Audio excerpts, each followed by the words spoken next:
Hello and welcome to Places. This video is about replacing or adding an image to a place. From the dashboard, select your Place Library button. Then go ahead and select the places that you would like to replace or add an image. In this case, this one doesn't have an image. I'll select the Edit button, which is in the upper right-hand corner. Click on Modify Image, Upload File.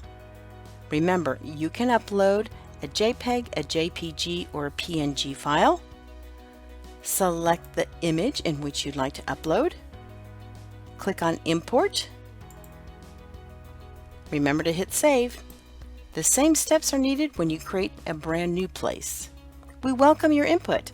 Please feel free to contact us with any questions, suggestions, or comments to help@getplaces.com.